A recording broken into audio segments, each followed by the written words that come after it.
Transporte de fluido refrigerante com segurança, tá? Utilizar somente cilindros de recolhimentos adequados, especificamente projetados para armazenamento de fluidos frigoríficos, em conformidade com a legislação vigente. Então, posso transportar fluido refrigerante na botija que é descartável? Foi o que eu acabei de falar antes ali um pouquinho. Eu não posso fazer esse transporte. Por quê? Ela é descartável. E se ela romper o lacre que ela tem, ela vai danificar, você vai se machucar, vai machucar outras pessoas, além do dano material também. Tá? Nunca se deve reutilizar os cilindros descartáveis para recolhimento de fluido frigorífico, pois podem causar acidentes graves. Nunca se deve misturar fluidos frigoríficos diferentes, armazenados ou num mesmo cilindro. Então, o que eu posso fazer? Posso colocar R22 ou 410 no mesmo cilindro? Então, eu não posso misturar aqui dentro de um cilindro dois tipos de gases diferentes. Por quê? Além de eu estragar, o fluido refrigerante, ele não vai ter mais a mesma propriedade, ele não vai mais ter a mesma função, eu vou poder aumentar demais a pressão dentro da garrafa, fazendo com que ela se rompa, né? Mas nós vamos falar um pouquinho sobre isso também. Aqui eu tenho uma garrafa de recolhimento. Então as garrafas de recolhimento, ao contrário daquela botija descartável, ela tem uma válvula de alívio. Então o que significa essa válvula de alívio, João? É isso daqui, ó. Isso daqui é uma válvula de alívio que tem atrás do registro dela. Então, se eu não preciso de uma garrafa grande desse tamanho, eu posso adquirir uma garrafa pequena. Essa daqui é uma garrafa que ela armazena 1 kg de fluido refrigerante. Tá? Ela vai armazenar 1 kg de fluido. Então eu tenho aqui, ó, uma boia de nível, tá? Algumas garrafas vêm com uma boia de nível, que essa boia de nível ela vai ser interligada aonde? Na minha recolhedora. Para quem utiliza a recolhedora, sabe dessa boia de nível. Os cilindros que não vêm com essa boia de nível, dá para ser comprado separado, essa boia de nível, e instalado. Ele vem essa conexão aqui, ó. Então eu vou retirar essa tampa e instalar a minha boia de nível aqui. Que essa boia de nível vai garantir que a recolhedora mantenha-se ligada somente até a garrafa atingir 80%. Mas também a boia de nível não é 100% seguro. Se tiver muito fluido no sistema que você está recolhendo, o fluido vai continuar passando mesmo com a recolhedora desligada. E depois a garrafa de recolhimento, ela também tem dois registros, um de alta e um de baixa, que a gente fala, né? Que é esses dois registros aqui, ó. Então ela tem a de líquido e a de vapor. João, como funciona? Tá aqui, eu desmontei uma aqui para vocês verem, ó. Então, quando eu quero fazer uma carga na forma de vapor, eu simplesmente uso o registro azul aqui, ó. Eu vou utilizar esse registro azul dela, porque lado de baixo é vapor. Então, o fluido vai sair por ali, ó. Quando eu vou utilizar na forma líquida, para fazer uma carga na forma líquida, eu não preciso virar a botija ou o cilindro de cabeça para baixo. Eu vou utilizar o quê? A minha linha de líquido, porque ele vai ter um pescador, ó. Ele tem um pescador que vai lá no fundo do cilindro. Ele encosta lá no fundo do cilindro e vai puxar o fluido na fase líquida, tá? Então ele vai puxar o fluido na fase líquida, vai sair para fazer a carga. Funciona desse jeito. Atrás dessas duas válvulas é onde vai estar a minha válvula de alívio, que é essa daqui, ó, a válvula de segurança interna. Qual que é a pressão de rompimento da minha válvula de alívio? Aqui, ó. Essa é a pressão que ela suporta. Ela vai suportar aí, jogando um pouquinho, uns 430, 450, vai estar vazando, tá? Então aqui, ó, ela tem uma mola, aonde a pressão que está dentro da garrafa empurra essa mola para fora. Ela vai empurrar, fazer uma pressão nessa mola e vai deixar o fluido refrigerante vazar. Então o fluido refrigerante ele vai começar a vazar por aqui. Então a minha válvula de alívio chegou a 400 psi para cima, ela vai liberar o fluido para fora, não fazendo que a garrafa se rompa. E aí, o que acontece com essa válvula de segurança? Baixou agora os 400 psi. Estou com menos de 400 psi, ela fecha novamente. Não deixa vazar todo o fluido de uma hora só. E aquela garrafa que é descartável, o que acontece? Ela estoura. Ela estourou, ela joga todo o fluido para fora numa única hora. Então, aonde que dá um deslocamento muito grande. Outro detalhe que nós temos na garrafa de fluido refrigerante, tá? Outro detalhe que a gente tem nessa garrafa é também as medidas que ela mantém. Ela marca aqui, ó, a capacidade dela em litros, tá? A especificação dela que é 400 psi de pressão, que é o rompimento da válvula, e também a tara dela, né? Então ela vai marcar a tara. Essa daqui é uma imagem que eu já peguei pronta para fazer. A tara dessa daqui é 7,7. A tara da nossa, se eu não me engano, é 12,100. 12,1. É a tara da nossa garrafa aqui. Ela é um pouco maior, é um cilindro um pouco maior desse que a gente está vendo aqui. Mas eu vou mostrar para vocês na prática aqui como que a gente vai fazer esse cálculo.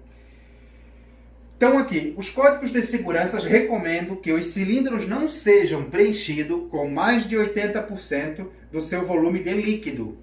Os 20% restantes são denominados Piat Pressure Home, tá? O que quer dizer isso? É para ele poder expandir o fluido refrigerante. Então ele vai criar uma expansão ali, vai ser vapor, tá? Então ele vai ter um vapor pressurizado ali, para que ele não se rompa, para que ele não se para ele poder se dilatar caso a temperatura aumente. O fluido frigorífico se expande quando aquecido. Então, quando ele é aquecido, ele vai se expandir. Quando o fluido frigorífico se expande, uma parte dele evapora, aumentando assim a pressão. Então é desse jeito que vai aumentar a pressão dentro do cilindro refrigerante, dentro do cilindro de carga de refrigerante. O restante do líquido expande-se rapidamente e pode encher o recipiente até 100% com líquido. Então, se ele se expandir, ele pode preencher todo o cilindro. O aumento de pressão no interior do cilindro ocorre a uma taxa menor, se houver espaço para os gases. A pressão aumenta até a saturação do líquido. Um cilindro enchido com até 80% de líquido é considerado seguro. Então, se eu colocar até 80% da capacidade, é seguro. Eu sei que tem algumas pessoas me perguntando assim, mas como que eu vou saber qual que é o 80% da capacidade dele, né? Então é o que eu vou mostrar para vocês, como que a gente vai saber no 80% da capacidade dele aqui. Vou mostrar aqui para vocês o que acontece com o fluido refrigerante numa carga onde eu abasteci a minha garrafa com 80%. Ó. 80% do meu cilindro a 21 graus, tá? Uma temperatura ambiente de 21 graus, eu estou a 81% já dele. A 38, digamos que agora esquentou, tá 38, ele ficou no sol, ele se preencheu com 83%. A 54 graus, ele está a 90%. 66 graus, 95%. Então não aconteceu nada com o meu cilindro. Agora, se eu preencher ele com 90%, a 21 graus ele já vai estar 92, a 38, 96, a 54 graus ele está no ponto de explodir. 66 já deu uma explosão, já aconteceu o que não era para ter acontecido. Então é dessa forma que ele vai se expandir. Então vamos agora, como que eu vou saber o meu 80% dentro do cilindro? Como que eu vou colocar o 80% aqui dentro? O peso bruto máximo permitido deve ser indicado em cada cilindro, vaso ou tanque. Então o peso bruto ele tem que estar marcado no cilindro. Ele vem marcado aonde? Ele vem marcado no cilindro aqui. O peso bruto máximo admissível deve ser determinado conforme segue. Vamos lá. Peso bruto máximo do cilindro. A fórmula é... Agora vocês vão pegar o papel lá e a caneta e vão anotar essa fórmula aqui, ó. 0,8 vezes WC vezes SG mais o TW. Já vou explicar o que significa cada um desses aqui, tá? Então, essa seria a fórmula. 0,8 vezes WC vezes SG mais o TW. O WC significa o quê? Capacidade de água do cilindro de recolhimento. Tá? Então, o WC é a capacidade de litros. O SG é a gravidade específica do fluido frigorífico a ser recolhido a uma temperatura de 25 graus. Então, é a gravidade do fluido. Aonde que eu vou ter essa gravidade do fluido? Na régua, né?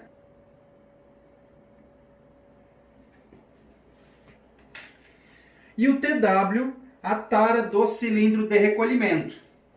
Tá?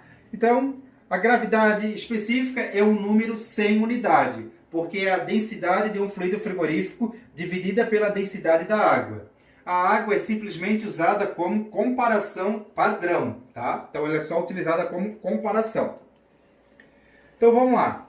O peso bruto máximo do cilindro, aqui eu quero colocar somente 80%. Então, eu vou utilizar na fórmula 0,8. Se eu quiser colocar 70% para garantir, eu vou colocar na fórmula 0,7. Então, a fórmula que eu expliquei, o 0,8 vezes 21,6 vezes 1,2 mais a tara do cilindro. Ou seja, eu posso carregar esse cilindro, no máximo, o peso total do cilindro vai ser 32,8 kg.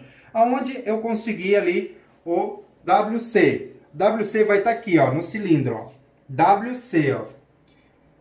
Tem que cuidar que ele pode estar em libra, ó.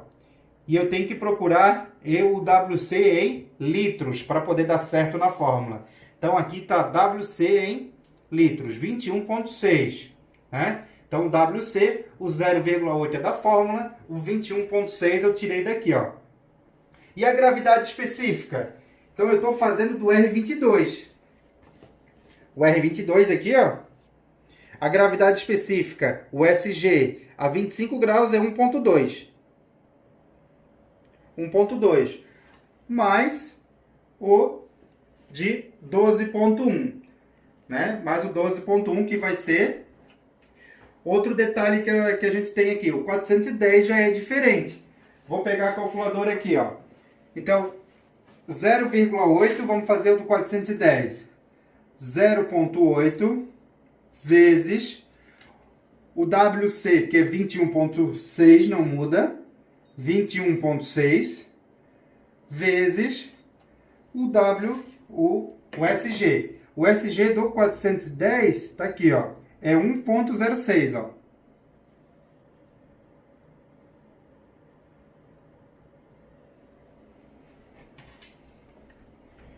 Mais quem? Mais o TW, né? Então, mais o TW. João, mas onde é que está o TW? O TW vai estar aqui, ó. TW 12 quilos. Mais 12.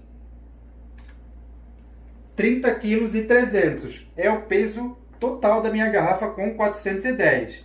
Mas se eu quero saber só de fluido quanto que tem ali dentro, menos o 12.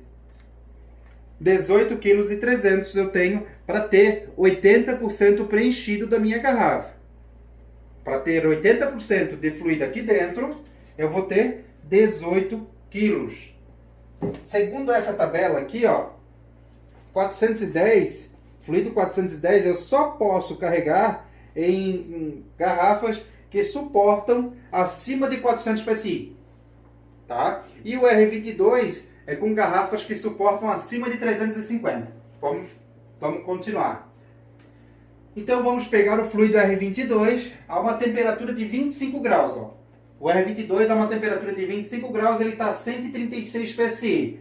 Digamos que a temperatura começou a esquentar, veio o verão. O mesmo cilindro, ele vai mudar a pressão. Ó, de 25 para 45, ele aumentou 100 psi de pressão. Então era 136, ele passou para 236 PSI, mudando somente a temperatura, de 25 passou para 45. Digamos que ele está lá no sol, eu estou fazendo um serviço lá no sol, chegou a 50 graus, ele vai estar com 267. E se você esquecer ele no porta-mala de um carro, por exemplo, esqueci ele no porta-mala do carro lá e o carro fechado, não chega a 70 graus tranquilo dentro do porta-mala do carro? Num sol quente, com certeza chega. Ele vai chegar a 420 PSI, podendo se romper, se não for um cilindro recomendado, tá? Se for um cilindro que é recomendado, ele vai só simplesmente começar a vazar. E agora vamos ver o 410. Por que que antes todo mundo utilizava o fluido de qualquer maneira e não acontecia acidente? Porque aqui, ó, se utilizar um cilindro desse até 450, com 73 graus ainda não chegou a explodir, ó. Ainda está tranquilo. Mas, agora com o fluido 410, olha o que acontece. A 25 graus, a mesma temperatura, ó, do R22, ele já está quase o dobro. Ó, 224 e o R22 era 136. Com o fluido parado, em repouso, tá? Não é essas pressões aqui, não é o fluido trabalhando num ar-condicionado, não é o fluido trabalhando num equipamento. É a garrafa o cilindro paradinho ali. 40%, 336. 45, 380 PSI. E aí 52 chegou no limite. Então 50 graus pode chegar até você trabalhando. Então você está trabalhando numa casa de máquina, por exemplo, onde tem vários ar-condicionado ligado, e você chegou com a sua botija e colocou ali no chão e está ali fazendo um ar-condicionado e o ar quente que está saindo daquela condensadora está jogando aonde? No cilindro aqui. Se o cilindro atingir 50 graus aqui fora, tá? Ele vai começar a vazar. Ele vai já estar vazando, porque ele é para 400, né? Então ele é para 400 PSI. Aqui, ó, 45, entre 45 e 50 graus já é o ponto de rompimento dele. Então, um cilindro de fluido refrigerante ele tem que ser trabalhado aonde? Na sombra. Eu digo assim, ó, muita gente leva sorte por aí afora, porque deixa o cilindro em qualquer lugar, joga o cilindro refrigerante.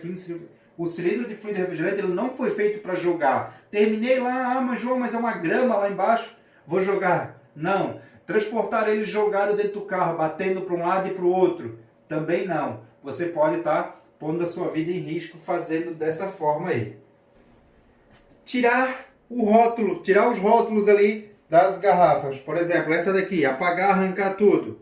É uma prática ruim. Expor ao calor, colocar ele no sol, colocar um maçarico, colocar secador de cabelo, jogar água quente em cima, colocar manta térmica ali. Ah, João, mas a manta térmica ajuda? Sim, ajuda quando você vai fazer uma carga completa, vai jogar todo aquele fluido para dentro. Mas o ideal é que você utilize, talvez, se vai fazer esse tipo de serviço, sendo necessário uma manta térmica, utilize uma recolhedora. A recolhedora ela vai tirar do fluido, vai tirar do cilindro e vai jogar para dentro do equipamento. Modificar cilindros. Tem muito cara aí modificando cilindro que eu sei. João, mas então tu vai condenar todo mundo que faz isso? Não, eu não vou condenar, eu estou alertando vocês do perigo, tá?